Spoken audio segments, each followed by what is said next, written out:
Yo, it's Chris Simms, right? There you go. That's the Chris Simms Unbuttoned podcast. And there you go. There's Jay Croucher, the face of PointsBet. Always glad to have you, all right? And I got some questions about these Week 17 matchups. Want to talk a little spreads, favorites here. Don't understand the lines. Maybe you can give me some logic to why they are the way they are. All right, the two games I want to hit on, Jay. The first one, the Raiders and the Colts, right?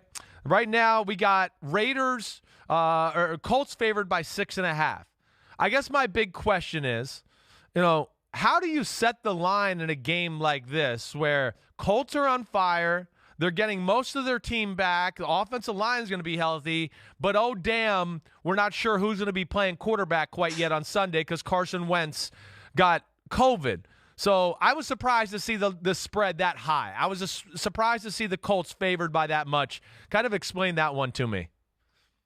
Yeah, so this game is an absolute mess. The line at one point was Colts -9.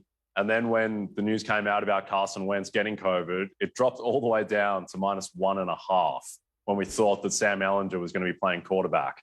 And now with the NFL adopting the new CDC guidelines and Wentz having a chance to get back for Sunday. Now it goes not quite back to the middle, but trending towards we think Wentz will play. So that's why it's 6.5. But, it is very difficult to price something like this where, yes, Wentz has question marks around him, but there's also now not really question marks around Quentin Nelson, Darius Leonard, who they get back.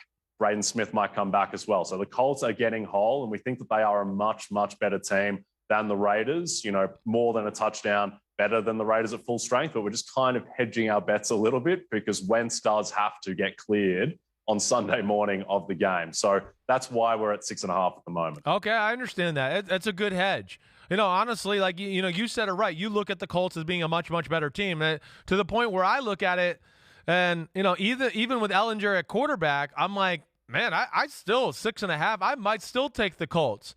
I mean, and I know that sounds a little crazy, but I think the Colts can smash the Raiders' defense in the running the football game. And I think also with Ehlinger, they'll be smart. He's smart. He played a lot of football at Texas. They'll have some quarterback design runs, boots. They'll keep it simple. And I think your points about the defense for the Colts are real too, where we've seen the Raiders be good on offense here of late, but certainly not explosive. Didn't put a Broncos team away last week where they clearly kind of controlled the game. All right, so I see the logic there. Now, next one I want to go to is the Rams at the Ravens. Rams favored by 3.5, and kind of the opposite of the last game we just talked about. I really thought I was going to see the Rams favored by more. One, because of, some of the issues going on in Baltimore. We don't know who's going to play quarterback this week. And, of course, the Ravens defense was absolutely just got demolished last week by Joe Burrow and the Bengals, and here's the Rams with offensive weapons. So I'm surprised this one's as low as it is.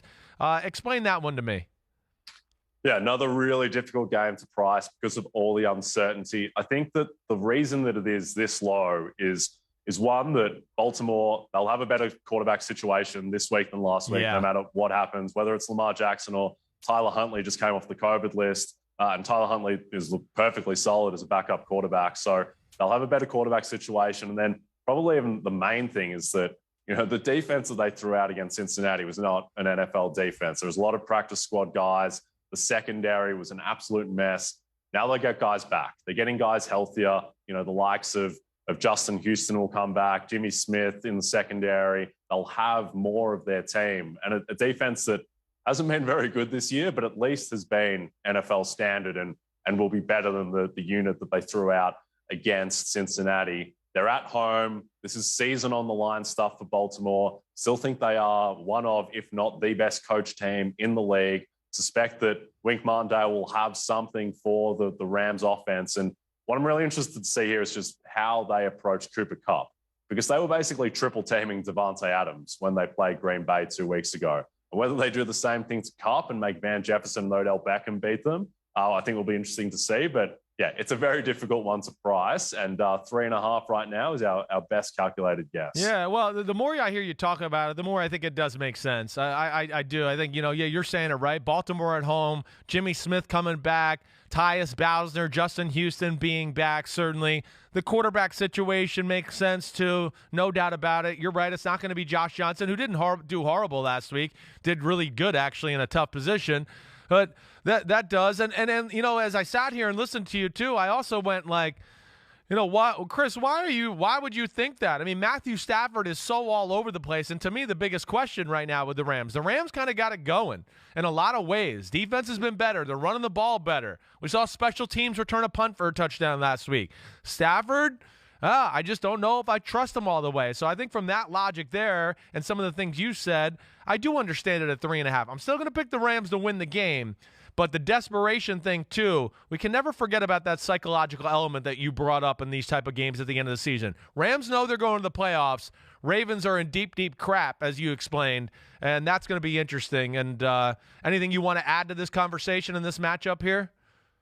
Yeah, I would just say that, if you're betting on Baltimore in this game, you're not necessarily betting on just how it looks like on paper, because on paper it doesn't look good. I think you're betting just on the Baltimore organization. You're betting on John Harbaugh and this team in absolute desperation mode with their season on the line, being smart enough and desperate enough to be able to come up with a plan that at least keeps this to a field goal, if not gets them the win. So, and the other thing too is that if you're betting on Matthew Stafford minus 3.5 on the road in a really tough environment against a really smart team that has its season on the line, he's just not really the guy to trust at the moment. No, we haven't seen enough. Yeah.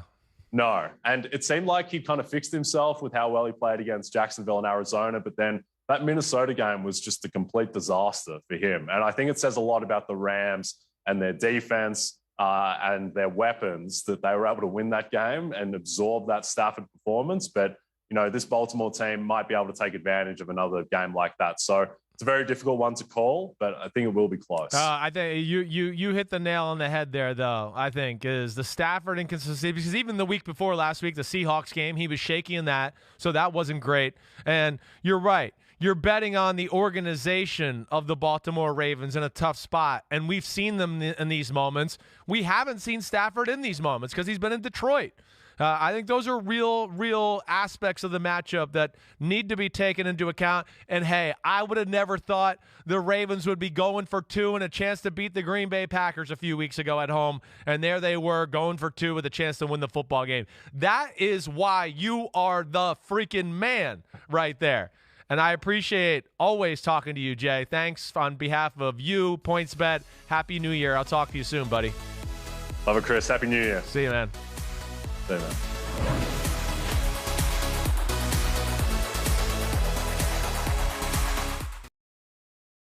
Hi, I'm Mike Tirico, and thanks for watching.